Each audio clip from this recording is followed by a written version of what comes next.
Political dynamic समझ पाते हैं कि क्या चल रहा है। और अपने वो जितने महीने, कोई कहता है 9 महीने, वैसे भागवतम में प्रभुपाद जी के शिष्य जो यहाँ पे लिख रहे हैं, लिखा कई महीने वहाँ रुके। तो वो महीने में सबसे मुलाकात हुई, बातचीत रहती थी। तो यह अध्याय के अंदर जो 2 ही मूल व्यक्तियों के साथ बातचीत उसमें लिखी गई है। पहली थी कुंती महारानी, जहाँ पे कुंती से वे बातचीत करते हैं अक्रूर जी, और कुंती अपने तकलीफ को भी उनसे के साथ शेयर करती है, श्री कृष्ण को याद करती है और श्री कृष्ण को प्रणाम करती है अनेक प्रकार के मंत्रों के द्वारा। मेरे हिसाब से भक्तों को आगे आना होगा शायद। तो और उसके बाद में जब वे प्रस्थान करने लग रहे होते हैं, जब वापस जाने की तैयारी है कृष्ण बलराम को सब वहाँ का समाचार देने के लिए, तो जाते समय वो किससे बातचीत करते हैं?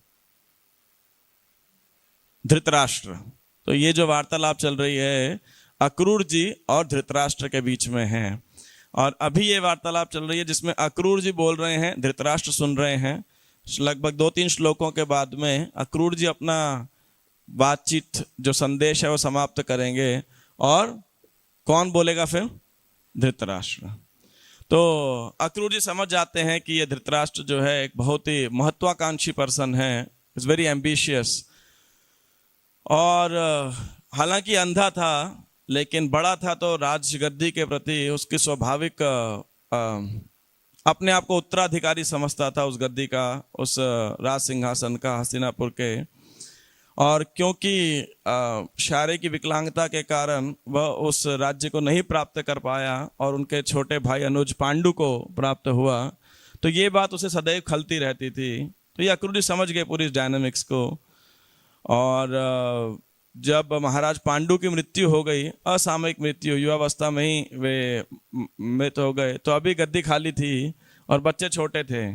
तो समय के लिए चलो उन्होंने राज सिंहासन को संभाला, लेकिन जो धृतराष्ट्र हैं उनकी महत्वाकांक्षा भी पूरी हुई। उनका जो एम्बिशन है गद्दी पे बैठ करके, राज सिंहासन पे बैठ करके वो संतुष्ट थे।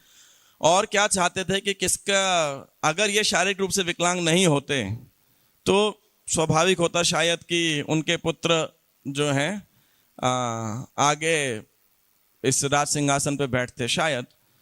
और लेकिन और युधिष्ठिर, वैसे पांडु और धृतराष्ट्र में पहले जो सबसे बड़े मतलब हुए तो वो युधिष्ठिर थे।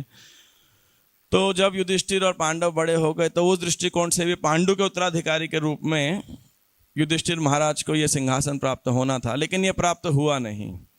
क्यों? क्योंकि धृतराष्ट्र छोड़ना नहीं चाहते थे और चाहते थे कि उनके पुत्र धृतराष्ट्र को ये गद्दी प्राप्त हो। हालांकि दुर्योधन को प्राप्त हो। हालांकि दुर्योधन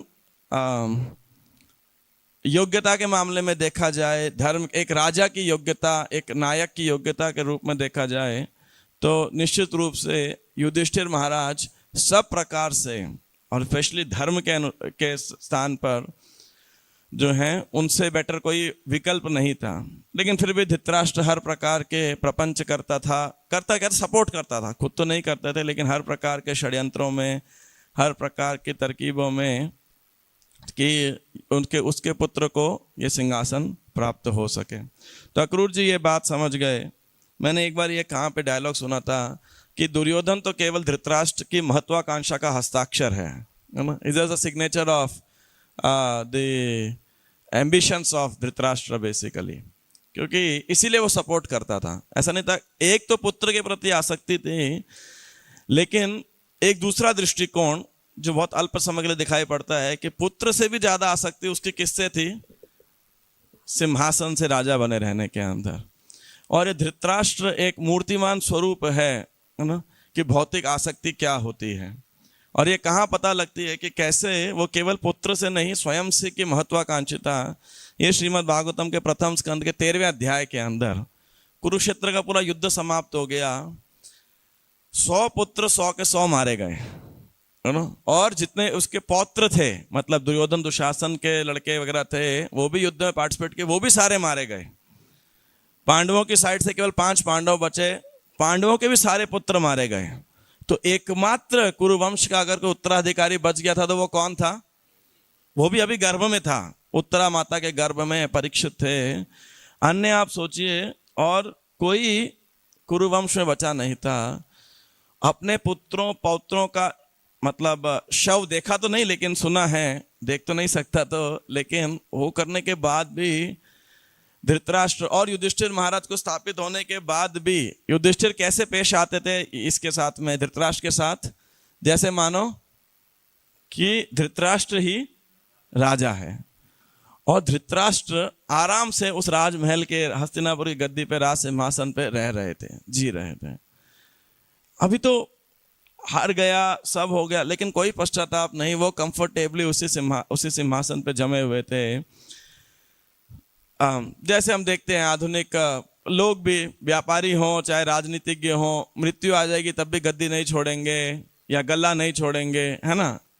ऐसा बोलते ना, क्या मुंह में दांत नहीं है, पेट में आंत नहीं है, लेकिन फिर भी उनको जो आसक्ति है वो नहीं छूटती है बेसिकली। तो धृतराष्ट्र जब मरणासन, मतलब बिल्कुल ये सब होने के बाद में इतने वृद्ध भी हो गए, आयु भी समाप्त हो रही है, तब पर भी राज सिंहासन पे वहां बैठे हुए हैं। तो उनके सबसे परम हितैषी कौन थे? कल जैसे विष्णु स्वरूप को कह रहे थे, ऐसे तो बहुत हितैषी थे उनके, व्यासदेव और श्री कृष्ण ने स्वयं भी उनको सलाह दी थी, लेकिन फिर भी एक निरंतर उनके हितैषी कौन थे? वो उनके छोटे भाई विदुर। तो विदुर ने दृढ़ संकल्प, विदुर ने भी पार्टिसिपेट नहीं किया था इसमें कुरुक्षेत्र के युद्ध के अंदर, और उनको क्योंकि दुर्योधन ने निकाल दिया था अपमानित करके राजमहल से, तो तीर्थ यात्रा कर रहे थे और वे तीर्थ यात्रा करते हुए अपनी यात्रा समापन कर सकते थे, लेकिन विशेषकर अपने बड़े भाई का उद्धार करने के लिए, जो भौतिक रूप से तो अंधा था, जन्मांध था, लेकिन साथ साथ ज्ञान की दृष्टि से भी अंधा था, उसका उद्धार करने के लिए वापस हस्तिनापुर आते हैं। और हस्तिनापुर में सब लोग उनसे वार्तालाप करते हैं, उपदेश सुनते हैं, भक्ति में ज्ञान में वृद्ध होते हैं, एक आदमी को छोड़ करके। वो कौन था? धृतराष्ट्र। धृतराष्ट्र की हमेशा, तो धृतराष्ट्र को विदुर जी ने बहुत ही कठोर शब्दों के अंदर निंदा करी। तो प्रथम स्कंद के 13वें अध्याय के 18वें श्लोक में विदुर जी कहते हैं कि हे राजा, कृपया शीघ्र बाहर निकल जाओ यहां से, देर मत करो, भाई ने देखो किस प्रकार आपको वशीभूत कर रखा है। और टेक्स्ट 19, इस भौतिक संसार में कोई भी व्यक्ति इस भयावह स्थिति का निराकरण नहीं कर सकता है। हे स्वामी, शाश्वत काल के रूप में पूर्ण पुरुषोत्तम भगवान हम सबके पास आज पहुंचे हैं। मतलब अब आप मरने वाले हो तो अब निकलो यहाँ से। और मृत्यु के समय कोई खुशी थोड़ी होता है, लगभग प्रत्येक व्यक्ति भयभीत होता है कि नहीं नहीं नहीं नहीं, शरीर नहीं छोड़ना है। और फिर विदुर जी समझाते हैं उन्हें, कह रहे हैं कि देखो, जो कोई भी काल के प्रभाव में है उसे अपना सबसे प्रिय जीवन काल को अर्पित करना पड़ता है। जो उसका जीवन है, शरीर है, आयु है, वो काल को समर्पित करनी पड़ती है। ऐसा नहीं है कि कोई करोड़पति व्यक्ति, अरबपति व्यक्ति है तो हजारों रुपए डॉलर दे करके मृत्यु को रोक सकता है, रिश्वत दे करके। कोई बहुत ही सौंदर्यशाली स्त्री है तो अपने सौंदर्य से काल को मोहित कर सकती है। कोई राजनीतिज्ञ अपने राजनीतिक कॉन्टैक्ट्स के द्वारा थोड़ा वो क्या स्टे लगा सकता है कि नहीं, कुछ दिनों बाद में। It's not possible. मृत्यु जिस समय आनी है वो आएगी ही। तो कह रहे हैं और उस समय शरीर को भी छोड़ना पड़ेगा, जीवन को छोड़ना पड़ेगा, बाकी सबको तो धन, सम्मान, संतान, भूमि को तो क्या ही कहना है। और फिर कह रहे हैं, पितृ भ्रातृ सुहित पुत्र हतास्ते विगतम वयम आत्मा च जरयाग्रस्त परगेहम उपाससे। आपके पिता, भ्रातृ, भाई, सुहृद, शुभचिंतक और पुत्र सारे के सारे मारे जा चुके हैं। हताहते विगतम वयम, सब परलोक सुधार चुके हैं, दूर चले गए हैं। आत्मा च जरयाग्रस्त, आप भी बूढ़े हो गए हो। और परगेहम उपाससे, समय व्यतीत कर लिया है, आ गया समय है, शरीर बुढ़ापा आ गया है, अब भी पराए घर में पड़े हुए हो। आपका घर भी नहीं है अब तो, ये तो आपके उन भतीजों का घर है। और इतना समझाने के बाद विदुर जी को पता था इनकी बुद्धि और चमड़ी दोनों बहुत मोटी है, समझ नहीं आना है धृतराष्ट्र को। तो उन्होंने बिल्कुल, जैसे वो फोड़े का कल बता रहे थे ना कि उसको पर्याप्त रूप से काटना होता है। तो फाइनली विदुर जी ने सोच लिया कि अगर कोई अंतिम विकल्प है तो इसी के द्वारा समझेगा, नहीं तो नहीं समझेगा। तो बहुत कठोर शब्दों से विदुर जी को लगभग अगले 4 श्लोकों के अंदर जो है बहुत कठोर शब्द बोलते हैं। अंधः पुरैव बधिरो मंद प्रज्ञाश्च सांप्रतम विशीर्ण दंतो मंदाग्नि सराग कफमुद्वहन। क्या कह रहे हैं? अंधः पुरैव वदिरः। पहले क्या थे आप? अंधे थे, अब क्या हो गए हो? वदिरः, बहरे भी हो गए, सुनाई भी नहीं पड़ता है अब तुम्हें, है ना। और मंद प्रज्ञाश्च सांप्रतम, और बुद्धि कैसी हो गई आपकी? मंद हो गई है। पहले सुनाई भी नहीं पड़ रहा है, और जो बुद्धि की विश्लेषणात्मक शक्ति है वो भी समाप्त हो गई है, मतलब बुद्धिहीन हो चुके, दिमाग नहीं चल रहा है आपका, सठिया गए हो जैसे बोलते हैं ना, तो सही में सठिया गए हो। विशीर्ण दंतो, और जो दांत है वो कहाँ क्या हो गया है? सब बत्ती से हिल गई है, मतलब जैसे बोलते हैं ना, बत्ती से बाहर निकल गई है।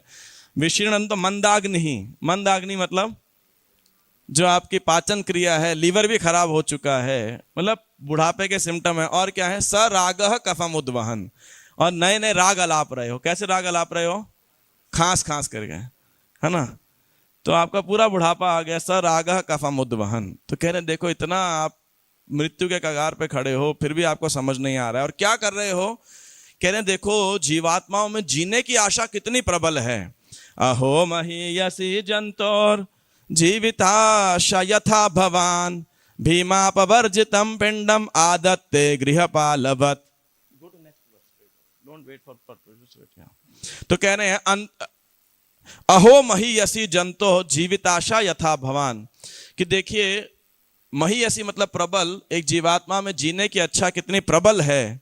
भीमा पवर्जितम पिंडम, भीम के द्वारा दिए गए टुकड़ों पे, रोटी के टुकड़ों पे आप पल रहे हो। कैसे?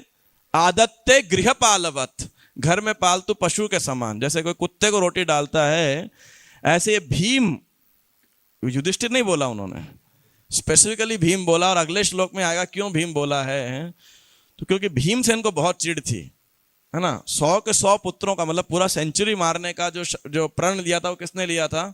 भीम ने। और ऐसा सरलता से नहीं मारा था, विशेषकर इनको दुशासन को मारने का बहुत वो पीड़ा थी, कि जिसको हाथों से मार मार के उसका हाथ निकाल दिया, उसके छाती फाड़ के लहू निकाल करके पीना, द्रौपदी के केश को निकालना, और बाद में दुर्योधन की जंघा को तोड़ना, तो बहुत उनको भीम के प्रति क्रोध था। तो कह रहे भीमा पर जितम, तुम कुत्ते की तरह यहाँ रह रहे हो, किसके टुकड़ों पे पल रहे हो? भीम के टुकड़ों पे पल रहे हो, मतलब निकलो यहाँ से, कहने का अर्थ था।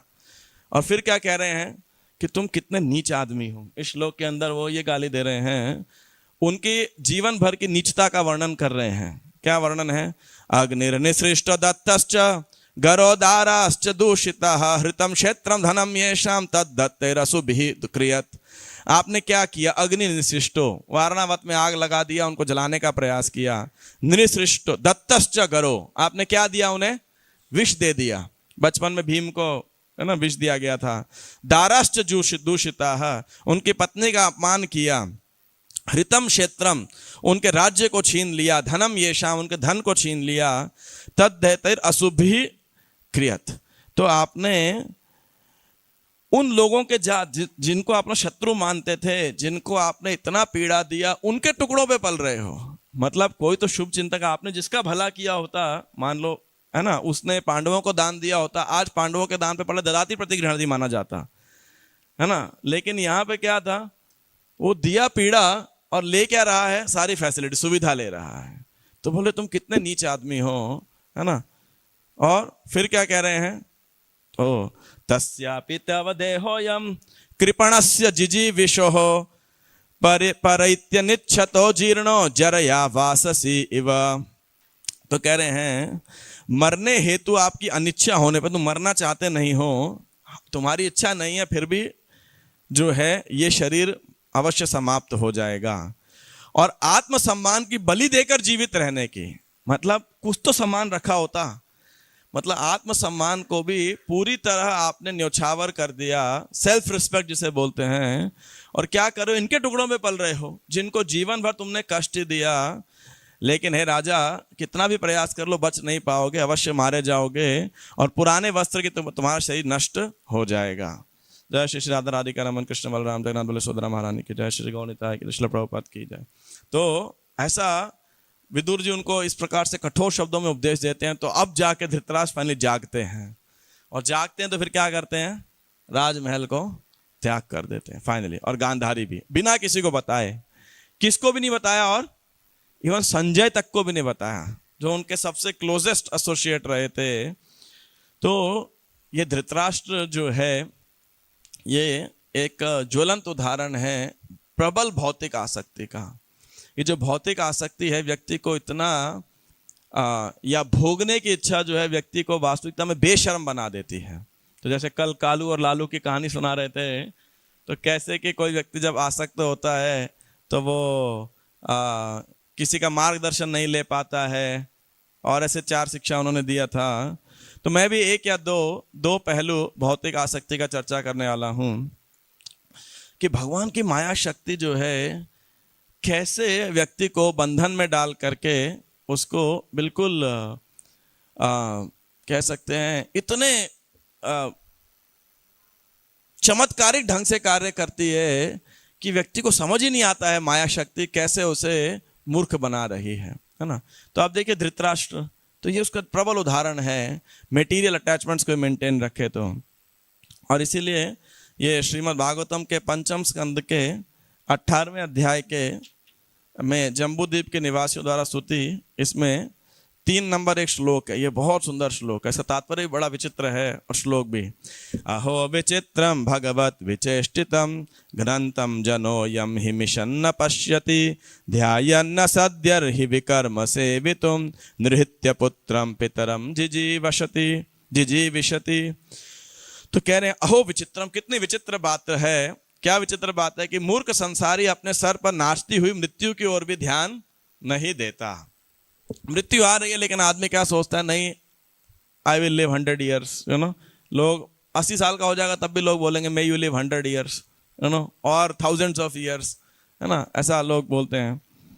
और यह जानते हुए भी कि मृत्यु अटल है, वह उसके प्रति उदासीन एवं लापरवाह रहता है। मतलब मृत्यु की तैयारी नहीं करता है कि एक दिन ये शरीर हमको छोड़ना होगा तो दूसरे शरीर की तैयारी की जाए। चाहे उसके पिता की मृत्यु हो अथवा पुत्र की मृत्यु क्यों ना हो, वह उसकी संपत्ति का उपभोग करना चाहता है। प्रत्येक दशा में वह अर्जित धन से किसी की परवाह किए बिना सांसारिक सुख का उपभोग करने का प्रयत्न करता है। मतलब एक संसार में जो भौतिकतावादी व्यक्ति है, जो भौतिक आसक्त व्यक्ति है, एक तो जब धृतराष्ट्र की तरह बेशर्म हो जाता है और दूसरा अंधा हो जाता है ना। तो इतना अंधा हो जाता है कि उसे दिखाई नहीं पड़ता है, और चाहे उसके आसपास कुछ भी हो रहा हो, जो भोगने की प्रबल इच्छा उसे एवं भौतिक दृष्टि से, आध्यात्मिक दृष्टि से नहीं, सामाजिक या भौतिक दृष्टि से, नैतिक मूल्यों से भी गिरा देती है उसे। कैसे? तो प्रभुपाद जी तात्पर्य दे रहे हैं, 5म स्कंद का तात्पर्य प्रभुपाद जी ने लिखा था। प्रभुपाद जी कहते हैं इस संसार में भौतिकतावादी व्यक्ति इंद्रिय तृप्ति के इन 4 साधनों आहार निद्रा भय मैथुन के लिए ही मृत्यु की भी परवाह न करके जीवित रहना चाहता है। पुत्र अपने पिता की मृत्यु के बाद उसकी संपत्ति का उपभोग इंद्रिय तृप्ति के लिए करता है। क्यों? लड़का सोचता है भाई पिताजी मरने के बाद भी, और तुरंत कभी कभी तो आप देखिए लड़ाई होने लगता है। अभी तो उनका पूरा वो भी नहीं हुआ, लेकिन बंटवारे के लिए खूब लड़ाई होने लगता है ना। पिताजी तो चाहे शरीर छोड़ दे, माता शरीर छोड़ दे, लेकिन क्या हाथ में रहे? संपत्ति साथ में रहे। झगड़ा होना शुरू हो जाता है उसके लिए। और इसी प्रकार यदि किसी में पुत्र की मृत्यु होती है तो पिता उसकी संपत्ति का उपभोग करता है। ये नहीं सोचता है कि पिता की थी, पिता कभी, ऐसे तो नॉर्मली संसार का नियम ऐसा है कि पिता पहले शरीर छोड़ेंगे, पुत्र बाद में छोड़ेगा, और राम राज्य तक ऐसा होता भी था। लेकिन कलयुग में तो फिर भी उल्टा, लेकिन फिर भी कभी कभी पुत्र की मृत्यु भी हो जाती है तो पिता भी उसकी संपत्ति उपभोग करने लगता है। अब प्रभुपाद जी बड़े कठोर शब्द लिख रहे हैं आगे। कभी कभी वह पिता पुत्र की विधवा के साथ संभोग करता है। आप सोचिए, मतलब व्यक्ति इतना शर्मनाक हरकत कर सकता है कि अपने पुत्र की विधवा यानी अपनी पुत्र वधू जो बेटी जैसी है उसके ऊपर भी वो काम लोलुप हो सकता है। तो इसीलिए सुखदेव गोस्वामी का कथन है, श्री भगवान की इच्छा से घटने वाली भौतिक सुख की ये लीलाएं कितनी विचित्र हैं। मतलब ये माया जगत कैसा है, आप सोचिए कि एंजॉय करने की इतनी प्रबल इच्छा होती है व्यक्ति के अंदर कि वह अपने आत्मसम्मान को, सामाजिक आध्यात्मिक मूल्यों को, पारिवारिक रिश्तों को, उसके लिए कोई भी ऐसा चीज जो है किसी भी प्रकार से उसका कोई वैल्यू नहीं रह जाता है। ये है भौतिक। जैसे धृतराष्ट्र है, 100 पुत्र मरने के बाद भी इतना बेशर्म है कि अपने लिटरली शत्रुओं के द्वारा दिए गए राज्य पे आराम से जी रहा है। ये है भौतिक आसक्ति। तो ये है धृतराष्ट्र बेसिकली, जो कि इस भौतिक आसक्ति की पराकाष्ठा है कि महत्वाकांक्षा का, भौतिक आसक्ति का। तो जैसे मैं अभी कह रहा था कि ये भगवान की माया बहुत ही विचित्र है। अब ये जो भगवान की माया शक्ति है या भौतिक आसक्ति है, ये व्यक्ति को अंधा बना देती है। तो धृतराष्ट्र वैसे ही अंधा था और बहरा भी बना देती है। क्यों? अब जैसे ये विदुर जी अगले जो है, ये अक्रूर जी उसे अगले 3 और श्लोक और इससे पहले 5 श्लोकों के अंदर 17 नंबर श्लोक से लेके 25 नंबर श्लोक तक 9 श्लोकों के अंदर अक्रूर जी उन्हें बड़ा सुंदर उपदेश देते हैं, बड़ा सम्मान देते हुए बोल रहे हैं। सम्मान भी दे रहे हैं, व्यंग्य भी कर रहे हैं और कह रहे हैं कि आपको धर्म के साथ पालन करना चाहिए तो आपका यश होगा, कीर्ति होगी, सफलता होगी। अगर आप अधर्म के द्वारा पालन करोगे तो क्या होगा? लोग आपकी निंदा करेंगे और इस लोक के बाद भी आपको नरक लोक में अंधकार प्राप्त होगा। तो आप जो है, और वैसे भी संसार में किसी का किसी कोई स्थायी संबंध है नहीं और हर प्राणी को अकेले ही अपने कर्मों का फल उसे खुद ही भोगना पड़ता है, चाहे अच्छे हो चाहे बुरे हो। तो ऐसा सब कह करके जो है उन्हें और 3-4 श्लोकों के अंदर सुंदर उपदेश दे करके अक्रूर जी वहां से प्रस्थान करते हैं। करने लगते हैं तो धृतराष्ट्र जानते हैं क्या बोलता है? बोला, प्रभु जी आपका कहना सही है, हमने रहना वही है कि नहीं? कि भाई आपने उपदेश तो बहुत बढ़िया दिया है, लेकिन मैं क्या करूं, है ना? यथा वदति कल्याणीम वाचम दानपते भवान तथा नया न तृप्यामी मर्त्य प्राप्य यथामृतम। बोले कि आपके शुभ वचन को सुनते मैं कभी तृप्त नहीं हो सकता हूं, फिर भी हे भद्र अक्रूर, मेरा अस्थिर हृदय अपने पुत्रों के स्नेह से पक्षपात युक्त है, इसीलिए ये मोहक शब्द मेरे हृदय में स्थिरता से टिक नहीं पाते हैं, जिस तरह बिजली बादल में स्थिर नहीं रह सकती है। मतलब इतना उपदेश देने के बाद इसी कान से सुनना, इसी कान से निकाल देना है ना, कि इस कान तक भी गलती से ना पहुंच जाए कि भाई शायद एक आधा अंश कुछ धृतराष्ट्र के अंदर चले जाए। तो ये जो भौतिक आसक्ति होती है ना, ये व्यक्ति को ऐसे अंधा कर देती है। तो अब जो मैं कुछ बात चर्चा करने वाला हूँ, ये मुख्यतः मेरे जीवन पर लागू होती है, लेकिन फिर भी शायद एक साधक के जीवन में किसी प्रकार से आपको मदद कर सके, तो मैंने सोचा आपके साथ अवश्य शेयर करता हूँ।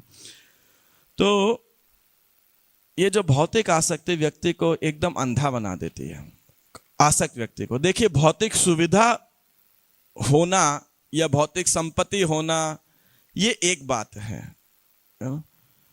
To have material attachments is one thing.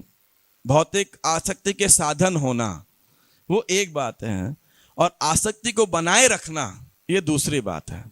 तो इसीलिए 10वां नाम अपराध क्या है जब हम सुबह बोलते हैं? भौतिक आसक्ति,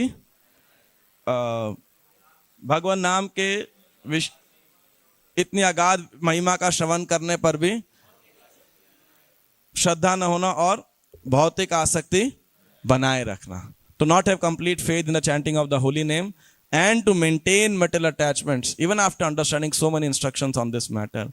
इतना सुनने के बाद भी उन आसक्तियों को बनाए रखना। तो इसीलिए जो हम चर्चा कर रहे हैं वो इसीलिए नहीं कि जैसे कल के लेक्चर में कह रहे थे कि ना ज़्यादा आसक्त ना ज़्यादा विरक्त होना चाहिए। तो भौतिक आसक्ति सुविधा होना एक विषय है, लेकिन उस आसक्ति को और सुविधा को बनाए रखना ये है समस्या का कारण। और जो व्यक्ति आसक्ति को बनाए रखना चाहता है उसे फिर किसी भी प्रकार के शुभ वचन बोलते रहिए, भलाई के वचन बोलते रहिए, वो नहीं सुन पाएगा। क्यों? क्योंकि वो अपनी आसक्ति के अपने उन जो भी उसकी आसक्ति है विषय वस्तु के प्रति पूर्ण रूप से वह आसक्त है। और आज के श्लोक में इसीलिए बोला गया है, अधर्मोपचितम वित्तम हरन्त्यन्य अल्पमेधसः संभाजनीय पदशहि जलानीव जलौकसः। तो ये अंधापन कैसा हो जाता है, यहाँ आज एक उदाहरण दिया है कि देखिए, एक आदमी कोई भी व्यक्ति, मतलब जो है मेहनत करके वो धन कमाता है, घर बनाता है, सुविधा बनाता है, चाहे धार्मिक कार्य से करे चाहे पाप कार्य से करे, लेकिन करता है, मेहनत करता है खूब। और प्रिय आश्रितों के वेश में अनजाने लोग मूर्ख व्यक्ति द्वारा पाप से अर्जित संपत्ति को चुरा लेते हैं। तो यहाँ तो ऐसा बोला गया है, लेकिन श्रीमद् भागवतम में 2-3 स्थानों के अंदर अनजाने लोग नहीं बोले, कुछ अनजाने लोग, उनका टाइटल क्या होता है? पत्नी है, संतान है ना, इत्यादि इत्यादि। तो प्रभुपाद जी दो अपने तात्पर्यों के अंदर, समय कम है इसलिए मैं वो श्लोक नहीं पढ़ रहा हूँ, पंचम स्कंद के अंदर आता है, 2 तात्पर्य देते हैं। एक में कहते हैं कि बच्चे कैसे हैं, इनफैक्ट पंचम स्कंद 14वें अध्याय के अंदर बच्चे और पत्नी और परिजन को जानते हैं किससे कंपेयर किया गया है?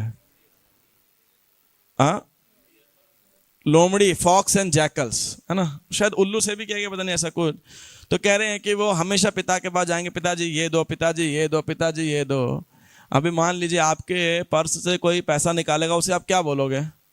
भाई चोर है ना, पॉकेट मार रहा है। लेकिन वही जब आपके पुत्र के रूप, पॉकेट मार आपके पुत्र का रूप धारण करता है, पत्नी का रूप धारण करता है, तो क्या लगता है? बहुत प्रेम कर रहा है ना। तो ये भौतिक आसक्ति या अज्ञानता का एक कि व्यक्ति सही प्रकार से समझ नहीं पाता है कि नहीं, कि क्या है ये। तो ये ऐसा भागवतम में कठोर शब्दों से बोला गया है। और एक दूसरे उसी के आजू बाजू एक और श्लोक के अंदर तात्पर्य में प्रभुपाद जी लिख रहे हैं वाइफ के बारे में, दिन का डाकिनी रात का बाघिनी, पलक पलक लहू चूसे, दुनिया सारा भौरा होए, घर घर बाघिनी पूसे, है नहीं। प्रभु लेक्चर के अंदर ही बोलते हैं कि ये बहुत, दिन का डाकिनी रात का बाघिनी, पलक पलक लहू चूसे, समझ रहे ना आपको, कि दिन और रात हो ऐसे व्यक्ति का खून चूसा जा रहा है। श्वविड वराह उष्ट्र खरई समसुतः पुरुष पशु नयत कर्ण पथो पे तो जातु नाम गदा ग्रज, कि जिस प्रकार ऊंट है वो कंटीले वो खाता है, रेगिस्तान के अंदर झाड़ियां होती है, उसी के मुंह से खून निकल रहा होता है, और जब खून को चाटता है तो क्या सोचता है? इस झाड़ी का जूस कितना टेस्टी है कि नहीं? अरे उसी का खून निकल रहा है। तो उसी प्रकार ये सेंस ग्रेटिफिकेशन व्यक्ति को अंधा बना देती है। उसी की शक्ति को, उसी की संपत्ति को व्यक्ति से छीना जा रहा है, उसे लगता है कि कितना आनंद आ रहा है यहाँ पर, है ना। तो ये आसक्ति भगवान के जो आवरणात्मिका शक्ति है, प्रक्षेपात्मिका शक्ति है, व्यक्ति को पूर्ण रूप से अंधा बना देती है। और व्यक्ति लगता है यही तो सृष्टि का नियम है, सृष्टि तो ऐसे ही चलती है, यही परफेक्ट है, व्यक्ति को ये लगता है। इनफैक्ट ये तो दुनिया का नियम है कि नहीं। तो अब इन सुविधाओं से कैसे डील करना है, उसके लिए ऑफ कोर्स शास्त्रों के अंदर बहुत सारे नियम दिए गए हैं, ताकि व्यक्ति उनके साथ सही प्रकार से धार्मिक तरीके से रेगुलेटिव प्रिंसिपल्स के द्वारा डील कर सके, लेकिन आसक्त ना हो, है ना। सही उद्देश्य से, सही नीति नियमों के साथ में, और सही चेतना के साथ, right consciousness, right purpose and right practices, है ना। तीनों, it's not only about right consciousness, it's also about right उद्देश्य एंड राइट प्रैक्टिस। तो जैसे कि पहले मतलब वैदिक काल के अंदर ब्रह्मचारी, गृहस्थ, वानप्रस्थ, संन्यास जीवन की प्रक्रिया होती थी कि व्यक्ति इन आश्रम फेजेस में निकल करके और इस दुनिया में कैसे रहना है, उसके लिए वर्णाश्रम की पद्धति थी। उसके लिए शास्त्रों में, धर्मशास्त्रों में, भक्ति शास्त्रों में, अर्थशास्त्रों में, काम शास्त्रों में, मोक्ष शास्त्रों में जो है अनेक प्रकार के इंस्ट्रक्शंस, अनेक प्रकार के उपदेश, अनेक प्रकार के सलाह दिए जाते थे कि कैसे धन को, यौन जीवन को इत्यादि और घर को किस प्रकार जीना चाहिए, किस प्रकार उनके साथ डील करना चाहिए, है ना। तो उन नीति नियमों का उद्देश्य यही था, सही प्रकार से डील करना, right practice with the right purpose and with the right consciousness basically. आज ये हमें हमारे विद्यालय के अंदर नहीं पढ़ाया जाता है, तो इसीलिए पता नहीं है कि जीना कैसे है। इसलिए आप देखिए, हम जो भी करते हैं प्रकृति पे भी हमें लगता है हमें सुख देगी, होता क्या है वही हमारे बाद में दुख का कारण बनता है। लगभग आधी शताब्दी पहले plastic was considered the greatest invention of the age. आज की डेट में आप देखिए सारे पर्यावरणवादी क्या कह रहे हैं कि सबसे बड़ा जो है कैलेमिटी है बेसिकली जो प्लास्टिक है। तो ऐसे एक उदाहरण दे रहे हैं, ऐसे अनेकों उदाहरण हैं इस संसार के अंदर कि जो भौतिक आसक्ति या भोगने की जो लालसा है वो व्यक्ति को उसी का नुकसान होते हुए भी व्यक्ति नहीं देख पाता है। तो ग्रॉस रूप में है धनम और सुंदरीम, है ना। तो धन है, लोभ या काम वासना है, तो इसमें आसक्ति रहती है। तो प्रभुपाद जैसे यहाँ उदाहरण दे रहे हैं, कोई व्यक्ति इतना काम लोलुप होता है कि अपनी पुत्रवधू, विधवा पुत्रवधू के साथ भी वह जो है संभोग करने के लिए तैयार रहता है। और वर्तमान काल में हम देख सकते हैं कि कोई नैतिक मूल्यों, सामाजिक मूल्यों, पारिवारिक मूल्यों के ऊपर कोई वो नहीं रह गया है। अभी तो पता नहीं पिछले 2-3 सालों के अंदर समहाउ मेरे पास 4-5 ऐसे सूचनाएं, पहले ये तो जरूर सुनते थे कि एक बड़ी उम्र का पुरुष या और एक छोटी उम्र की लड़की, वहां पे मतलब किसी प्रकार का आकर्षण है, लेकिन आज कलयुग के अंदर रिवर्स होते जा रहा है ना। तो ऐसा कलयुग का पतन है, कलयुग में लोगों का पतन है मानसिकता का। तो और पता नहीं अनेक इंसिडेंट्स ऐसे रहे भक्त समाज में, बाहर के अंदर भी, जहाँ पे जो पुरुष है, लड़का है, वो कम उम्र का है, माता जी बड़ी उम्र की है, कोई विवाहित है, कोई डिवोर्स्ड है, and then they are having attraction, crush, relationship etcetera. तो सामाजिक ये जो काम वासना है व्यक्ति को आसक्त बना देती है, अंधा बना देती है, चाहे पुरुष को स्त्री के प्रति, स्त्री को पुरुष के प्रति, और फिर इवन सामाजिक किसी प्रकार के मूल्यों को व्यक्ति ताक पे रख देता है। दूसरा है धन, है ना। वो क्या बोलते हैं, बाप बड़ा ना भैया, सबसे बड़ा रुपया, है ना। और money money money brighter then sunshine, sweeter than Honey. तो इस पैसे के लिए आदमी माता पिता को भी, भाई बंधुओं को भी, रिश्तेदारों को भी, इनके प्रति कुछ भी क्रूर कर सकता, जैसे अजामिल था, है ना। तो कोई भी पाप कर्म करने को व्यक्ति तैयार रहता है, कितना ही गर्हित क्यों ना हो, इस जन्म में भी, अगले जन्म के अंदर भी। लेकिन ये लोभ है, काम है, ये व्यक्ति को अंधा कर देता है। ऐसे ही भक्त जीवन के अंदर हमारे पास में हो सकता है ये आसक्तियां हो, लेकिन एक साधक के जीवन में कुछ सूक्ष्म आसक्तियां भी रह सकती हैं, बहुत सूक्ष्म भौतिक आसक्तियां। वो क्या है, हमारी आदतें। भाई मैं तो ऐसा ही था, चाहे वो कोई कार्य करने की आदत हो, है ना, या किसी प्रकार की भाषा इस्तेमाल करने की आदत हो। कोई बोलेगा भी ना कि प्रभु ये उचित नहीं है, ये कार्य ऐसे नहीं, ऐसे करना चाहिए, कृष्ण भावनावाद तरीका ये करने का। अरे प्रभु जी इतना थोड़ी फॉलो होता है कि नहीं। क्यों? क्योंकि हम अपने स्वभाव से, हम अपने जो है क्या बोलते हैं, आदत से मजबूर हैं, आदत से मजबूर। ओल्ड हैबिट्स डाई हार्ड, है ना। तो ऐसा एक हमारी आसक्ति होती है हमारी हैबिट्स के प्रति, और दूसरा है हमारे स्वभाव के प्रति। प्रभु जी मैं तो क्या करूं, जन्म से ही, पिछले जन्म से ही ऐसा हूं मैं तो, है ना, मेरा स्वभाव ही है ये। और चाहे गुरु भक्त कोई कहता रहे कि प्रभु थोड़ा परिवर्तन कर लीजिए, प्रभु जी भक्ति बहुत शक्तिशाली है, चमत्कार करेगी, प्रभु आप भी तो प्रयास करो। नहीं नहीं प्रभु जी मुझे पूरा विश्वास है भक्ति के ऊपर कि मेरे बिना प्रयास किए भी सफल हो जाएंगे। अरे भाई अगर भक्त कह रहे हैं कि नहीं, स्वभाव को कुछ तो परिवर्तन करने का प्रयास कर सकते हो, नहीं भी कर पाए कम से कम मान तो लो, है कि नहीं। इनफैक्ट पीपल्स आर जस्टिफाइंग, नहीं नहीं ये सही है ना।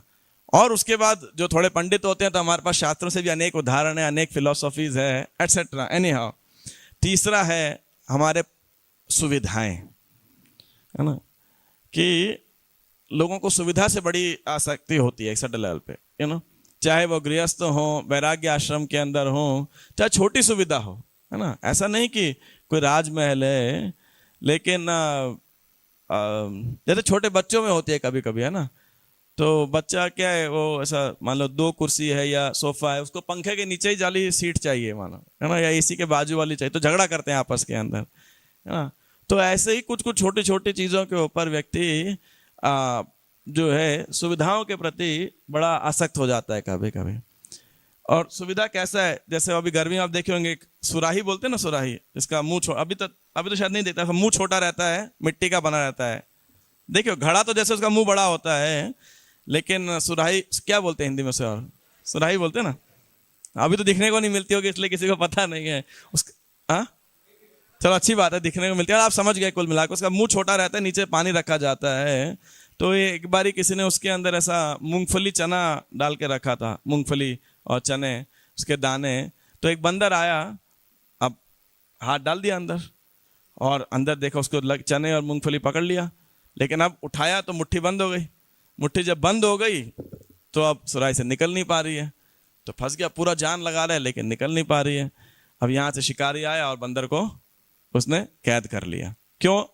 अब उसका रास्ता था, छोड़ देता तो क्या हो जाता, बच जाता, लेकिन क्योंकि वो उस मूंगफली चने के दाने के लिए आसक्त था, बेचारा फंस गया, मृत्यु आ गई उसकी। तो ऐसे ही कभी कभी सुविधाएं होती है, व्यक्ति प्राण जाए पर सुविधा ना जाए, है ना, रघुकुल रीति तो वचन ना जाए, लेकिन कभी कभी तो व्यक्ति इतना हैंडीकैप्ड हो जाता है कि उसको जीवन में समझ नहीं आता है। मान लो कभी गाड़ी खराब हो गई, या गर्मी के मौसम में एसी खराब हो गया, मान लीजिए। मेरे को एक भक्त बोले कि प्रभु जी आज तबीयत खराब हो गई। मैंने कहा क्या हो गया? बोले प्रभु जी घर में ना कल एसी खराब हो गया, है ना। अब सही बात है, गर्मी इतनी है और इस कारण ना नींद आई, सुबह जब भी खराब हो गया, सेवा भी खराब हो गई, ऐसे करके, है ना। तो ये है ऐसा, मतलब भक्ति में भी सीधा ऐसा फैसिलिटी जो है प्रोवाइड करती है। चौथा है फिर फॉलोवर्स, जन्म, शिष्य हो या काउंसलीज हो, मेंटीज हो, एटसेट्रा, उनके प्रति लोगों की बड़ी जो है प्रचारकों की कभी कभी बड़ी आसक्ति, एक अंधी आसक्ति हो सकती है कि ये मेरे ही आदेश का पालन करें, मेरे से ही जुड़े रहें और मैं ही इनका सेवियर हूँ, है ना, मैं इनका उद्धार करने वाला। ऐसे किसी किसी गलत फहमी में आदमी उसकी सटल आसक्ति रह सकती है। जो वास्तविकता में हमने कालक्रम में यही देखा है कि ऐसे शिष्य, ऐसे काउंसली ही वो अपने लीडर के अगेंस्ट हो जाते हैं, बाद में दुखी हो जाते हैं, बेचारे चौक हो जाते हैं। पांचवा है परसेप्शंस, हमारी विचारधाराएं, ऐसे करके कई बार हमने किसी व्यक्ति के प्रति, किसी परिस्थिति के प्रति या कोई भी ऐसी एक विचारधारा बना ली, तो अब वो विचारधारा ऐसा है कि वेद वाक्य है ना। तो कई बार भक्तों समाज में, मतलब मेरे को भी बोला गया है और मैंने भी भक्तों को बोला, मैंने कहा प्रभु वो भक्त है, बदल रहा है। बोले प्रभु जी कुछ भी हो जाए बदल ही नहीं सकता वह, मतलब भक्ति की प्रक्रिया में कोई शक्ति ही नहीं है। ऐसा भी कभी कभी जो है उसको उत्तेजना के अंदर व्यक्ति नास्तिक हो सकता है। तो परसेप्शंस, कि यदि मेरा मान लीजिए किसी के प्रति बुरा एक परसेप्शन है, तो अब वो आजीवन बना ही रहेगा और शायद जीवन के बाद भी बना रहेगा, है ना। तो वो भी एक व्यक्ति को बिल्कुल अंधा बना देती है कि बस जैसे व्यक्ति को देखेंगे वही परसेप्शन रहेगा। We can not give benefit of doubt. और अंतिम है फिलोसॉफिकल कंक्लूजन्स। कई बार हम शास्त्र पढ़ते हैं, चाहे भक्ति शास्त्र हो या कुछ अन्य लिटरेचर भी पढ़ते हैं रेफरेंस वगैरह के लिए, और सबकी अपनी बुद्धि के अनुसार हमारे कुछ सैद्धांतिक निष्कर्ष होते हैं, लेकिन कभी कभी हो सकता है उससे ऊपर भी, गलत ना हो लेकिन उससे भी बेटर या बेटर अंडरस्टैंडिंग हो सिद्धांत की, लेकिन व्यक्ति अपने उस सैद्धांतिक निष्कर्ष से, विशेषकर जो इंटेलेक्चुअल डिवोटीज होते हैं, उससे बहुत आसक्त रहते हैं कि जो मेरी सोच है या जो इतना मैंने समझा है यही कंप्लीट है और इससे ज़्यादा कुछ और एग्जिस्ट नहीं करता। जैसे वो कुएं का मेंढक था ना, उसको बोलो पैसिफिक ओशन है, महासागर है, बोले ये क्या होता है। तो वो अपनी उस सोच के अलावा दूसरी सोच जो है एग्जिस्ट ही नहीं कर सकती। मेरा व्यू पॉइंट ही एकमात्र व्यू पॉइंट है, दूसरा व्यू पॉइंट हो ही नहीं सकता है, एटसेट्रा। तो ऐसे करीब कई हमारी आसक्तियां हो सकती हैं, एक दो क्यों अलग अलग लेवल पे हो सकती है। तो इसीलिए एक साधक को, अब कोई पूछ सकता है प्रभु जी ये तो आपने बड़ा डरा दिया हमें, इतनी आसक्तियां बता दी। तो इस आसक्ति को बताने का उद्देश्य क्या था कि अब आदमी तो और ज्यादा भगवान को छोड़ के अपने अंदर वो देखता रहेगा, अवलोकन करता रहेगा। तो ये कहने का आपको ये पूछ सकता है निकले कैसे इस आसक्तियों के जंजाल से।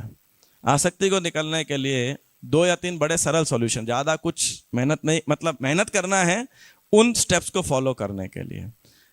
एंड पहला क्या है, भक्ति की प्रक्रियाओं को गंभीरता से पालन करने का।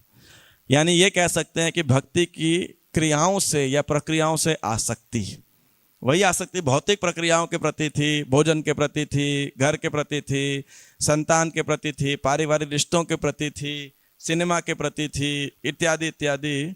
वही आसक्ति को भक्ति की प्रक्रियाओं में लगा, उसी आसक्ति से करना बेसिकली। या एक दूसरे दृष्टिकोण से करिए, यानी ट्रांसफर ऑफ अटैचमेंट। जो आसक्ति मेरी इस समय मेरे शरीर के प्रति है, अगर वही आसक्ति, उतनी ही आसक्ति में श्री कृष्ण के प्रति हो जाए तो बस इतना ही करना है। अभी आप सोचिए, शरीर को हम इतना विश्राम कराते हैं, रोज इसका अभिषेक करते हैं, इसको भोग लगाते हैं, श्रृंगार करते हैं, है कि नहीं? और इतना हमें उसके लिए परिश्रम करना पड़ता है, मेहनत करके धन कमाना करना पड़ता है, संकीर्तन पे जाना पड़ता है। बस अपनी जगह श्री कृष्ण को रख दें हम, श्री कृष्ण को भोग लगाना इत्यादि और श्रृंगार करना, आरती करना, अगर ये चेतना को हम ट्रांसफर कर ले तो हम फुल्ली 100% कृष्णा कॉन्शियस। सिंपल है या मुश्किल है, जटिल है? प्रभु से भक्ति is very simple, but it's क्या है, execution is difficult, you know. तो पहला ये है। फिर बोलेंगे प्रभु जी ये भी अब हमारी तो अभी आसक्ति नहीं है, तो कम से कम नीति नियमों का सख्ती से पालन करने का हम पूरा प्रयास करें। दूसरा जो है दूसरा या तीसरा एक ही बात कह सकते हैं, उसके दो ही भाग हैं। देवहूति माता को कपिल देव जी देवहूति माता को कहते हैं, प्रसंगम अजरम पाशम आत्मनः कवयो विदुष एव साधुषु कृतो मोक्ष द्वारम अपावृतम। तो भगवान के जो भक्त हैं, साधु हैं, और विशेषकर आध्यात्मिक गुरु हैं, या जो हमारे मार्गदर्शक हैं, प्रामाणिक मार्गदर्शक हैं, या शास्त्र हैं कह लीजिए, उनके नियमों से, उनसे और उनके आदेशों से, उनकी वाणी से आसक्ति को बढ़ाना बेसिकली, है ना। और विशेषकर गुरु या साधु, उन साधु मित्र हो चाहे वरिष्ठ हो, that is a different thing. साधु भक्त हैं, और रिलेशनशिप चाहे जूनियर सीनियर इक्वल का कोई भी हो, फ्रेंड का हो, या आध्यात्मिक गुरु का, दीक्षा शिक्षा गुरु का हो, लेकिन अगर वो कोई अच्छी सलाह, कोई मशवरा, कोई सजेशन हमें दें, तो वो समय पे जस्टिफाई ना करें, हम डिफेंड ना करें, ये विचारधारा कर लें कि शायद श्री कृष्ण के द्वारा ये संदेश आ रहा है। अपनाना नहीं भी है तो कम से कम अवलोकन तो कर लूं कि सही है या गलत है। Don't accept blindly but don't reject also blindly. उसको श्री कृष्ण का अंदेशा समझ करके कम से कम इतने इंट्रोस्पेक्टिव या सबमिसिव हो सकते हैं कि ऐसे किसी संदेश को अपनी ईगो से ना इवेल्युएट करके हम उसके मेरिट पे उसे कम से कम इट्स वर्थ इवेल्युएटिंग, है ना। कई बार अहंकार बीच में आ जाता है कि मेरे में तो कोई गलती हो ही नहीं सकती। तो एक बार ऐसे ही हुआ था कि एक भक्त ने मेरी बहुत जोर शोर से शिकायत लगाई महाराज को, तो मैं बड़ा डिस्टर्ब हो गया। महाराज बोले, don't get disturbed, you should see this as if Krishna is speaking to you, है ना। तो कि कृष्ण आपको कह रहे हैं, क्यों? आपकी गलती नहीं भी है, मान लीजिए है तो अच्छा है, कृष्ण आपको बता रहे हैं ठीक कर लीजिए, और नहीं है तो भविष्य मत कीजिएगा। सरल सी बात है, इसमें डिस्टर्ब होने वाली क्या बात है कि नहीं। तो पॉइंट इज कि हम अपने जीवन में इस नम्रता को कम से कम अवलोकन कर लें कि हमारा अहंकार कि यदि हमें ऐसा कोई संदेश प्राप्त हो तो कम से कम हमारा कान तो खुला हो, है ना, उसके लिए, और थोड़ी सी बुद्धि खुली हो उसको इवैल्यूएट करने के लिए। ऐसा ना हो, कई बार अहंकार से इतनी तगड़ी आसक्ति होती है कि व्यक्ति अपना उद्देश्य भूल जाता है। तो एक उदाहरण से मैं आपको बस समझाना, फिर अंत करूंगा। वो उदाहरण है कर्ण का, अंगराज कर्ण। वो क्या करता था, ऐसे तो बोलता था कि मैं दुर्योधन का परम मित्र हूँ, सुहृत हूँ, है ना। कोई कोई वर्जन में ऐसा आता है कि कर्ण जो है दुर्योधन को रोकता था उसके गलत काम के अंदर। कोई कोई ऐसा कहता है, कोई कोई कहता है कि एनकरेज करता था, है ना। लेकिन कहता था तुम जो भी करोगे, स्वर्ग में हो नरक में हो, मैं तुम्हारा ही मित्र हूं। अब देखिए भौतिक लेवल की मित्रता कैसी है, या लॉयल्टी बोलते ना। तो कर्ण की लॉयल्टी कब टेस्ट हुई? महाभारत के युद्ध के पहले। तो कौरवों का जो शिविर था, तो युद्ध जब होना था उसके 1 या 2 दिन पहले कौरव सेना के सारे रथी महारथी वहां बैठे थे।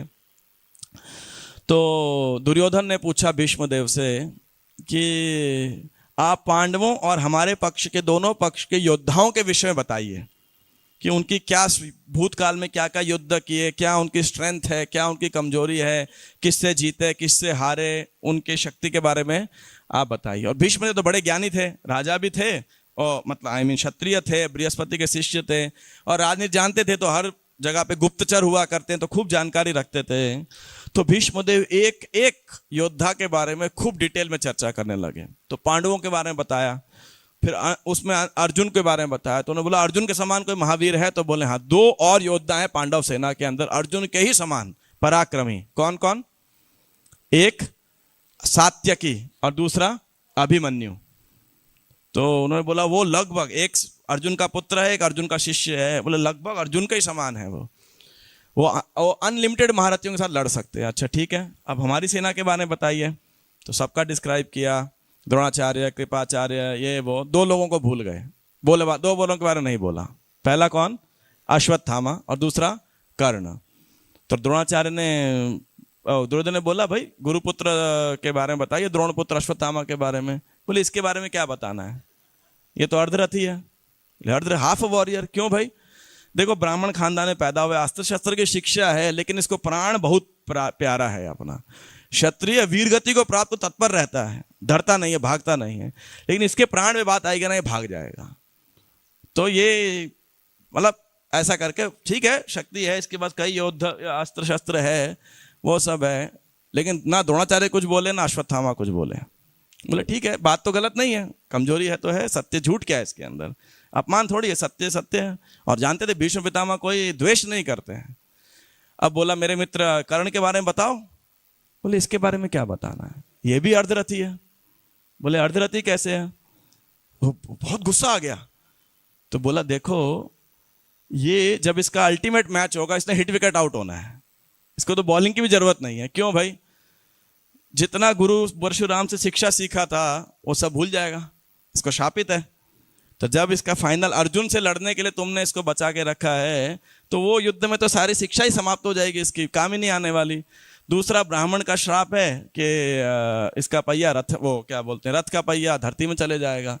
तो इससे तुम, और रही बात इसके पराक्रम की, तो इसका पराक्रम विराट के युद्ध में कहाँ घास चरने गया था, अकेला अर्जुन था, हम सारे थे, हार गया। द्वैत वन में गंधर्वों से हार गया था। और क्या बताया जाए इसके बारे में, है ना। और 2-3 ऐसे इंस्टेंसेस बता दिए कि ऐसे ऐसे है। तो कर्ण को बहुत गुस्सा आ गया, पूरा आग बबूला हो गया। कह रहे कि तुम बूढ़े हो गए, सठिया गए हो, है ना। गाली देने लगा, तुम हमेशा मेरे से द्वेष पाल रखते हो। मैं प्रण लेता हूं। क्या प्रण लेता हूं? जब तक तुम कमांडर इन चीफ हो मैं लड़ूंगा ही नहीं। नुकसान किसका हुआ? दुर्योधन का। जब अहंकार और दुर्योधन की सेवा के बारे में चुनने की बात आई तो क्या चुन लिया इसने? अहंकार। अभी सोचो कौरव सेना में भीष्म और कर्ण एक साथ लड़ते तो सही में मतलब ऐसा युद्ध में मजा भी आता था। अब कौरव सेना में कर्ण की लॉयल्टी अर्जुन ये दुर्योधन के प्रति क्या देखिए। भीष्म देव इच्छा मृत्यु का वरदान, है ना। मतलब जब तक बैट्समैन आउट ना होना चाहे आप कोई भी बॉलिंग डाल लो, आउट ही नहीं होएगा वो, है ना। 5 दिन टेस्ट में जितने मैच बॉल डालने डाल तो मरना ही नहीं, आउट ही नहीं होना उसने, तो क्या कर लोगे आप। लेकिन ऐसा वॉरियर महारथी। और कर्ण रोज शिविर में बैठ के क्या सोच रहा है, ये बुढ़ा कब मरेगा, ये बुढ़ा कब मरेगा, तब मैं लड़ूंगा, भीष्मदेव को हटाओ। आप सोचिए, है ना। तो ये उदाहरण मैं आपको क्यों दे रहा हूं, कई बार हमारा अहंकार या हमारी सूक्ष्म आसक्तियां जब श्री कृष्ण की सेवा, गुरु के मिशन की सेवा में कभी हमारे अहंकार को चोट लगती है, उस समय हम चुनाव क्या करते हैं। अपने अहंकार के साथ रह के हम मिशन से दूर होना चाहते हैं कि ठीक है भाई यहाँ तो सेवा करना बड़ा टफ है, या फिर अहंकार को साइड रख के हम श्रील प्रभुपाद और गुरु के मिशन में जो है फिर भी उत्साहित रह के सेवा करने तत्पर हैं। जितनी बारी हमारे अहंकार को चोट लगे, ये चुनाव हमें करना है ना। तो कर्ण की इस आसक्ति, सटल आसक्ति अहंकार से हमें ये सीखने का हम प्रयास कर सकते हैं। और इन जनरल धृतराष्ट्र तो महत्वाकांक्षा का, भौतिक आसक्ति का सर्वश्रेष्ठ प्रतीक है हमारे पास में, सर्वश्रेष्ठ के लिए सर्वनिकृष्ट, निकृष्टतम प्रतीक है। तो उनसे हम सीख सकते हैं इस प्रकार से इन आसक्तियों से दूर रहना।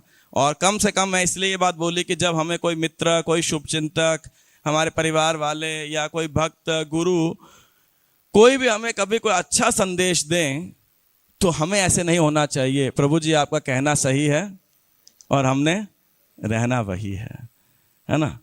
कम से कम ये नम्रता हम अपने अंदर ले आए। इसलिए महाराज से जब भी क्वेश्चन पूछते थे, महाराज what is the meaning of humility, आपको किसी को याद है महाराज क्या उत्तर देते थे? किसी को आइडिया? 3-4 बार मैंने सुना, that I am ready to take feedback, I am ready to be corrected, that is called humility. You know, of course, Prabhupada says not to be anxious for having the satisfaction of being honored by others. That is humility. वो भी एक परिभाषा है, लेकिन महाराज एक परिभाषा दिया करते थे, that I am ready to be corrected. मैं बदलने के लिए तैयार हूँ। और श्री कृष्ण इसको कहते हैं नम्रता, इसको कहते हैं शरणागति। ये नहीं कि आप कुछ भी कहते रहो, हम तो ढाक के 3 पात हैं, हमने बदलना नहीं है। सिर्फ इतनी इच्छा हो जाए कि श्री कृष्ण मैं एक अच्छा इंस्ट्रूमेंट बन सकूं, एक माध्यम बन सकूं आपकी सेवा का, ये नम्रता को हम अपने जीवन में अनुकूल कर सकें। ग्रंथराज श्रीमद् भागवतम की जय, श्रील प्रभुपाद की जय, गौर प्रेमानंदे हरि हरि बोल। समय अधिक हो गया है, तो जो भक्तों को सेवा प्रसाद या अपने ऑफिस जाना है, फिर भी कोई टिप्पणी प्रश्न है, किसी भक्त का कोई करेक्शन है, तो आप अवश्य बोल सकते हैं। यस वम श्री कृष्ण, वम श्री कृष्ण। दूसरा माइक भी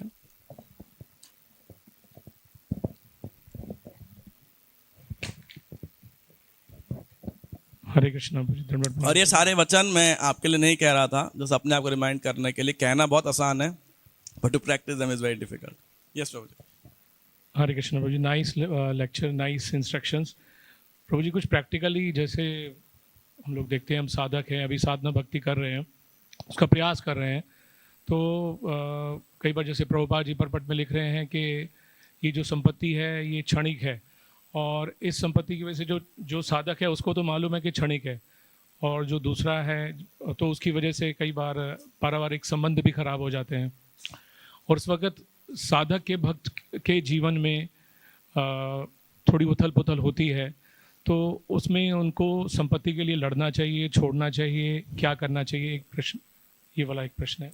मेरे हिसाब से बड़ा व्यक्तिगत प्रश्न हो सकता है हर एक की। प्रभु जी का प्रश्न है कि घर में हस्बैंड या वाइफ में से एक जना दान देना चाहता है, या भाई बंधु कोई भी ऐसा दान देना चाहता है, दूसरे लोग लेते हैं, क्यों लुटा रहे हो? उनको लगता है कि हमारा धन ये सब इस्कॉन वालों को दे देंगे, है ना? तो क्या करना चाहिए? क्या लड़ना चाहिए या क्या करना चाहिए? ऑफ कोर्स भगवान की सेवा में नहीं लगाया गया धन डॉक्टरों के पास जाएगा, वकीलों के पास जाएगा, इसमें तो कोई दो राय होनी ही नहीं चाहिए। तो मैं इस प्रश्न का डायरेक्ट उत्तर तो नहीं दे पाऊंगा एग्जैक्टली क्या करना चाहिए, लेकिन मेरा एक इस विषय में अपना व्यक्तिगत मत है, एक प्रैक्टिस है जो मैं बहुत भक्तों को रिकमेंड करता हूँ। शायद एग्जैक्टली शास्त्रों में से नहीं है, बट इट्स हेल्पफुल। तो वो ये है कि जो भी आपकी ग्रॉस या नेट इनकम हो, as a businessman, serviceman, fix salaried हो, कुछ भी हो, उसका एक परसेंटेज जरूर फिक्स रखना चाहिए प्रत्येक मंथ के अंदर, और उसको मतलब प्रैक्टिकली अंधा होकर के भगवान को दे देना चाहिए। बस विचारधारा ही नहीं रखनी चाहिए। कैसे जैसे हम भोग लगाते हैं भगवान को, तो बनाते इतना सारा है, और 1 कटोरी 2 कटोरी 1 प्लेट भोग लगाते हैं तो सारा प्रसाद बन जाता है। तो ऐसे ही हमारे धन की जो प्लेट है उसको, या जो भी है, उसको 1 कटोरी भगवान को भोग लगा के भगवान को दे दो, और बाकी 90-80% को एज अ प्रसाद यूज करो, और इस चेतना में जाओ। कुछ ऐसा करते करते कुछ समय में आपके पास क्या चेतना आनी चाहिए, जब आप अपनी शॉप में, बिजनेस में, ऑफिस में, सर्विस पे जा रहे हो, तो चेतना ये विकसित होनी चाहिए कि मैं उस 80%, 90% को भोगने के लिए नहीं जा रहा हूँ। वो 10%, 15%, 20%, 5% जो भी है, वो परसेंटेज ठाकुर जी को अर्न करने के लिए जा रहा हूँ। वो मुझे पहला ऑफर करना है। तो it should start from practice of giving the money regularly, instead of, क्यों होता है बल्क जब मनी की बात आती है तो किसी को बोझ लगता है ना? ये मेरा एक रिकमेंडेशन है in relation to dealing with money basically. और दूसरा ऐसा ही ये भी अगेन कितना शास्त्रों से है मुझे नहीं पता है, हो इसीलिए, क्योंकि नहीं है तो हो सकता है किसी पे लागू हो, किसी पे लागू नहीं हो, तो इसीलिए इसको एज अ मतलब ऐसा वेद वाक्य तरीके से मत अप्लाई कर दीजिएगा। It may require a personal intervention. तो इसलिए मैं क्लियर कर रहा हूँ, सिर्फ मेरे कुछ रिकमेंडेशन है जो मैं जोड़ देता हूँ।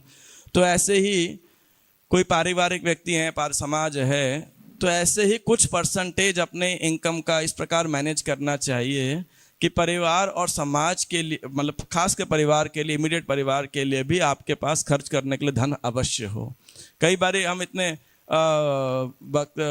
लोग फेनेटिक हो जाते हैं, कभी कभी कट्टरपंथी हो जाते हैं कि कोई बेसिक सुविधा, ये माया है, ये माया है, यू नो, होगी माया चाहे, यू नो, लेकिन ठीक है, अभी वो माया में ही तो है, तो माया में ही है, तो उसको क्रिटिसाइज करने के बजाय उसको कैसे उठाया जाए, है ना, वो इंपॉर्टेंट है। तो वो थोड़ा मेच्योरिटी रिक्वायर्ड है उसके अंदर।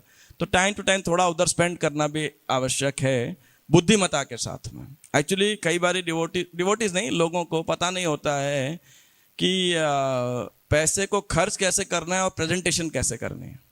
तो अगर वो कर लिया तो फिर बोले ठीक है, हमें हमारी नीड पूरी हो रही है ना, तुम्हें जो करना है करो, बाकी पैसे नहीं, हमें समय मिल रहा है, बाकी समय तुम्हें जो करना है करो। तो that is the recommendations basically. ठीक है, थैंक यू प्रभु जी। एक प्रश्न और छोटे प्रभु जी, जैसे आपने बताया ना ज़्यादा आसक्ति ना ज़्यादा विरक्ति। मैंने नहीं बताया, कल विष्णु स्वरूप ने बताया था, कोटेड वन वर्स, आप उनसे पूछिएगा इसके बारे में। बड़े नहीं, क्वेश्चन कंप्लीट कर लेता। हाँ, तो हमारे जो पूर्व जन्मों के संस्कार हैं, आसक्तियां हैं, तो उसको संतुलित कैसे करे एक साधक भक्त? उसको किससे संतुलित करना है? कैसे संतुलित करेगा, हाउ टू बैलेंस इट? क्योंकि इतनी आसक्तियां पिछले जन्मों की। एक बार रुक्मिणी कृष्ण ने गुरु महाराज से क्वेश्चन पूछा, तुम्हारे ने पूरा क्वेश्चन ही नहीं सुना। ऐसे बोला, महाराज पूर्व जन्म के संस्कार भक्ति में बाधा डालते हैं। महाराज बोलते दैट्स अ नाइस एक्सक्यूज। महाराज बोलते हैं कि आपको भक्ति नहीं करनी है, इसीलिए पुराने जन्म के संस्कारों का बहाना मार रहे हो कि ये मुझे रोक रहे हैं करने के लिए, है ना। तो क्योंकि आपने बोला पूर्व जन्म के संस्कार संतुलित कैसे करें, मेरे हिसाब से देखिए हमारे पास 24 घंटे हैं, और कैसे इस्तेमाल करना है शरीर को, धन को, मेरे हिसाब से काफ़ी सारी इंस्ट्रक्शंस भगवान श्री कृष्ण ने गीता में दी हैं, 2 अध्याय में, 6 अध्याय के अंदर, और अन्य अन्य जहाँ पे 3 गुणों का 3 मोड्स ऑफ मटेरियल अध्याय है 12वें अध्याय के अंदर। तो वो इंस्ट्रक्शंस को समझ करके धीरे धीरे अपने जीवन को मोल्ड करना चाहिए हमको। There all instructions given, you know, नया तो कुछ है नहीं। थैंक यू प्रभु जी। Thank you. यस, किसी माता जी का कोई प्रश्न है पीछे? Okay, I will give one प्रभु जी, वन माता जी। दूसरा माइक भी ट्राई। हरे कृष्ण प्रभु जी, thank you so much for wonderful lecture. प्रभु जी, मेरा ये क्वेश्चन था, कभी कभार हम अपनी अटैचमेंट्स को छोड़ना चाहते हैं और हैबिट्स को चेंज करना चाहते हैं स्ट्रिक्टली, बट कंडीशन ऐसी होती है या सिचुएशन ऐसी बन जाती है कि हम उस टाइम पे आके वीक पड़ जाते हैं और वो कंटिन्यू नहीं हो पाता काफ़ी हद एक तक। बार एक व्यक्ति का घर के गेट के बाहर ना केले का छिलका पड़ा होता था, तो 1-2 बार देखा नहीं, 2-4 दिन तो रोज फिसल जाता था। तो 6वें दिन फिर से केले का छिलका कोई फेंक के गया था। बोले क्या करूं? देख लिया उसने, देख लिया तो बोला कि क्या करूं, केले का छिलका पड़ा है, अब फिर से फिसलना ही पड़ेगा। अरे भाई ऊपर चल जाओ, केले छिलका उठा के फेंक दो, अब ये जो थोड़ी उसे पैर रखना और फिसलना ही है ना। तो कहने का अर्थ है कि जो आप कह रहे हैं कि हम वीक पड़ जाते हैं, हम सभी वीक हैं इस भौतिक दुनिया के अंदर, और स्पेशली साधक डिवोटीज। इसीलिए एक महत्वपूर्ण चीज़ है, वो है साधु संग, संबंध। बेसिकली कोई अच्छे भक्त के साथ में हमारा घनिष्ठ संबंध यदि हो ना, तो ये भगवान की श्रीमती राधा रानी की बहुत विशेष कृपा है ना।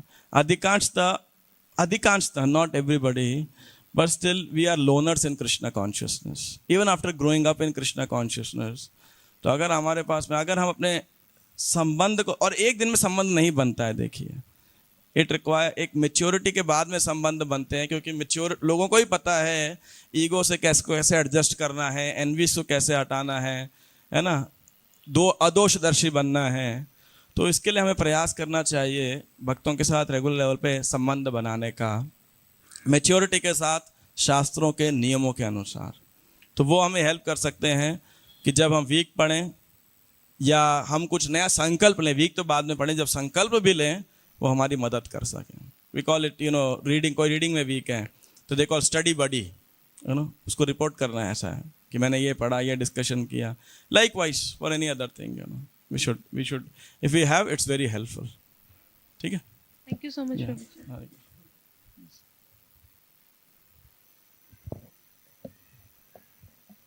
You can ask. You are here only. We can talk later. हरे कृष्ण भाई। प्रभु जी, जैसे तात्पर्य में भक्तिविनोद ठाकुर कह रहे हैं भाग्य का धाम संसार को, तो कैसे भक्तिविनोद ठाकुर नहीं कह रहे, प्रभुपाद के शिष्य कोट कर रहे हैं भक्तिविनोद ठाकुर के शब्दों को।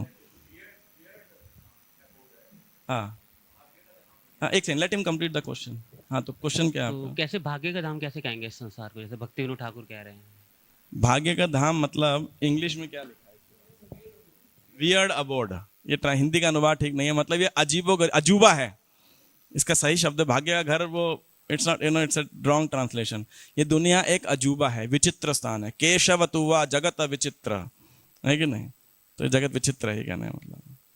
कोई अगर लिटरली यहाँ पे अगर स्पिरिचुअल लेंस से घूमेगा ना, थोड़ा भी दृष्टिकोण देखेंगे ना, तो इस संसार का दृष्टिकोण बहुत ही मतलब क्या दृष्टिकोण, अगर एक आपको बोलूं, जैसे हम सब मान लो यहाँ लगभग 100-125 लोग बैठे हैं, ठीक है ना? तो मैं देख रहा हूँ कि भाई ये ऐसा है, ये वैसा है, ये ऐसा है, ये क्लास में सोता है, ये कुछ ज़्यादा ही एक्टिव है, ये बहुत खाता है, ये ऐसा है, ऐसा ऐसा सोच रहे हैं। अगर आप खाली, चश्मा है किसी के पास? एक बार ले दोगे? तो हम सब ने चश्मा लगाया रहता है ना, तो ऐसे ही मान लो ऐसा एक चश्मा लगाना है हमको अपने आंखों के ऊपर। वो चश्मा क्या है? इस दुनिया को देखना है सतोगुण, रजोगुण, तमोगुण के मिश्रण से। बस जब मैं यहाँ देख रहा हूँ, अच्छा ये सो रहे हैं, मतलब क्या है? ये नहीं सो रहा है, तमोगुण का प्रभाव देखो क्या है। भगवान के सामने बैठ के भी आदमी सो सकता है ना? कोई मान लो वॉल्टर के सामने खड़ा है, सिक्योरिटी गार्ड आए, उनको बोला भाई आगे बढ़िए, वो चिल्ला रहा है, हे मेरे को हटा रहे हो, ये है वो है, कुछ भी ऐसा गुस्सा करते हैं, तो क्या समझो, हमें क्या लगता है ये गुस्सा कर, मैं भी गुस्सा करूंगा, है ना?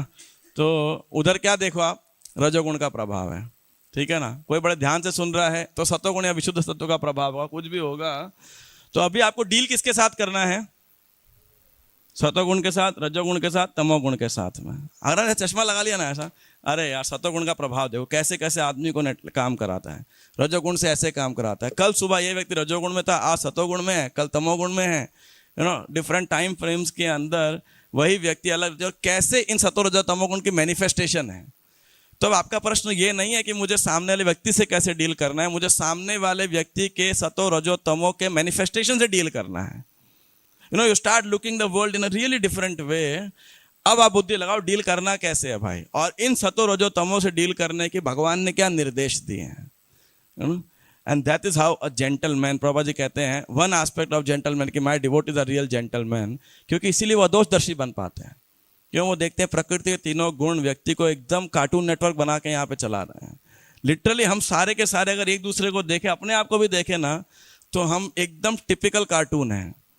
टिपिकल, वो टॉम एंड जेरी भागते रहते थे, बेमतलब में भाग रहे हैं, लोग हंस रहे होते थे। हम भी सुबह से रात, रात से सुबह, सुबह से रात, रात से सुबह, ये प्रकृति ऐसा व्यक्ति को दौड़ा रही है। उससे पहले तुम्हारे जीवन का लक्ष्य क्या है, क्या अचीव करना चाहते हो? हर आदमी बिविल्डर होगा, कंफ्यूज होगा, हर व्यक्ति, आप सोचिए, है ना? तो ये है हमारा इस दुनिया का पागलपन बेसिकली। तो ऐसे कई चश्मे लगा सकते हो, लेकिन ये कि चश्मा इंटेलेक्ट का आप देख सकते हो, अच्छा ये रजोगुण है, मेरे को अपने साथ भी डील करना। कई बार बगलो हीन भावना में आते, गिल्ट में आते, अरे मेरा सतो है, रजो है, तमोगुण है। कहाँ पूर्व संस्कार था ना, वो अभी पूर्व संस्कार नहीं है, वो मेरा सतो रजो तमोगुण है, अभी उसके साथ कैसे डील करना है? किसका क्वेश्चन था? हाँ, तो इसके साथ डील करना है, ठीक है। लास्ट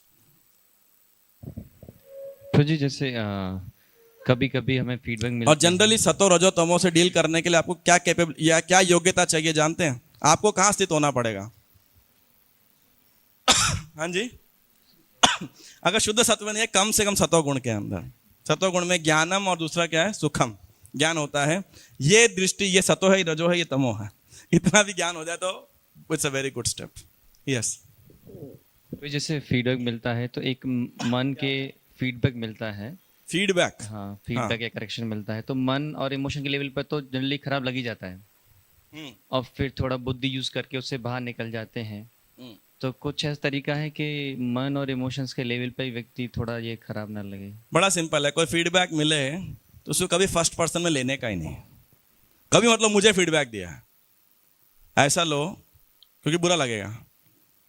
तो ऐसा फीडबैक लो कि ये परिस्थिति होती और मैं इस जगह होता फीडबैक देने वाले की जगह, और नीचे कोई और होता, तो मैं क्या करता उसे? You observe in the third person. बात तो गलत नहीं बोली इस बंदे ने, तो मुझे बोलिए, जब मैं किसी और को बोलता, मेरे को बोली गई है, क्या फर्क पड़ता है? है ना। इसलिए फीडबैक देने वाले को उसकी टोन को ना ध्यान रखते हुए फीडबैक क्या दिया गया है, ये एक तरीका है। और थर्ड पर्सन में डील करने का तरीका क्या है, आस्क इंटेलिजेंट क्वेश्चन। मेरा तजुर्बा है इस दुनिया के अंदर लगभग 98% लोगों को समझ ही नहीं आता है फीडबैक क्यों दिया गया था, गलती क्या थी, है ना। बस उन्हें लगता है, वो ये ऐसा ट्रांसलेट करते हैं, प्रभु जी नाराज हो गए हैं, शायद गुस्सा बहुत होते हैं, इस समय प्रभु जी का रजोगुण जाग गया है, या प्रभु जी तमोगुण में है, अज्ञानता है। हमारा मन ये कह रहा होता है। इसलिए बुद्धि क्या लगानी चाहिए, उनसे पूछो, प्रभु जी बात क्या थी, थोड़ा वो बताएंगे, परिस्थिति क्या थी, क्या गलती हुई और कैसे ठीक करना था। बस मुस्कुराहट के साथ में। जैसे वो अभी आया था ना, प्रभुपाद जी जब वो गोविंद दासी को जब डांट रहे थे चपाती के लिए, चपाती थी ना, क्या था, चपाती थी, मूंगफली ज्यादा सेक दी, तो प्रभुपाद डांट रहे, कौन बना रहा है, अब वो रो रही है तो और डांट रहे हैं प्रभुपाद जी, वो जितना रो रही है और डांट रहे हैं, है ना।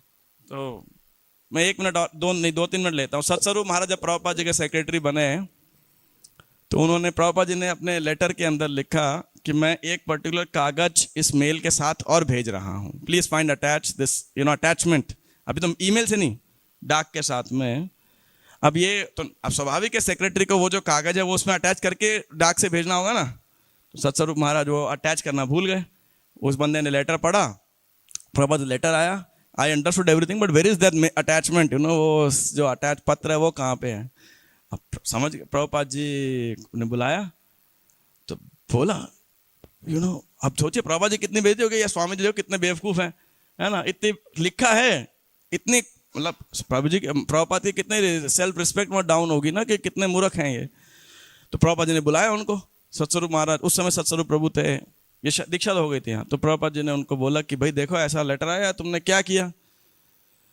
तो वो बोले, प्रभुपाद ये वो भूल गया मैं। प्रभुपाद डांटने लगे, you are fool, how can you do this, कुछ भी ऐसे करके डांटने लगे। तो सत्स्वरूप महाराज एकदम घबरा गए कि मैंने प्रभुपाद जी को अप्रसन्न कर दिया है। तो कुछ बोलने लगे, तो फिर प्रभुपाद जी और भड़के, तो रोने लग गए। अब जो रोने लग गए तो प्रभुपाद जी और जोर से भड़के। अब इनको समझ नहीं आ रहा है, उनको लग रहा है मैं रोऊंगा तो शायद सिंपैथी मिल जाएगी, सांत्वना मिल जाएगी, शांत हो जाएंगे प्रभुपाद जी। और फाइनली इन्होंने बोला ये हो क्या रहा है। तो थोड़ी उनको भगवान ने बुद्धि दी, बुद्धि लगाई। तो उन्होंने बोला, Prabhupada I will write him a letter saying that I am his secretary who forgot to attach the mail and hence I am sending it back। कि मैं वो मूर्ख सेक्रेटरी हूँ जो प्रभुपाद जी कहने के बाद भी सेक्रेटरी बोले प्रभुपाद जी गलती नहीं थी। प्रभुपाद 1 सेकंड में शांत हो गए। उन्होंने एक लेसन लिखा, बोले क्या था, प्रभुपाद में तब तक डांटते रहे जब तक मैं रजोगुण तमोगुण में रो रहा था, कंफ्यूज हो रहा था। सत्वगुण में क्या किया, भाई गलती की, रेक्टिफाई करो, सुधार करो, इतना सिंपल है। ऐसा है, जब तक रेक्टिफाई नहीं करोगे प्रभुपाद जी डांटते रहे। जैसे ही बोला रेक्टिफाई कर दूंगा, गो एंड डू इट, बस एकदम 1 सेकंड में शांत। So the point is the feedback should be taken in that spirit. क्या करेक्ट किया जाए, ऐसा उसको ठीक कैसे किया जाए, ये मुद्दा होना चाहिए। Instead of speculation, I know so many speculations devotees do, so many speculations like that। तो एटलीस्ट डिवोटीज हैं तो मेरा मानना है फिर भी फीडबैक सुन लेते हैं। बाहर आप किसी को दोगे तो आपकी गर्दन पकड़ लेगा, अबे तू कौन है ना। तो and I see devotees they are so really humble. वैष्णव समाज में चाहे हमको लगे बहुत ईगो है, लेकिन कम से कम सुन तो लेते हैं। बाहर आप किसी को बोल के दिखा दो, बाहर क्या घर में बोल के दिखा दो, सच बात है कि नहीं, है ना।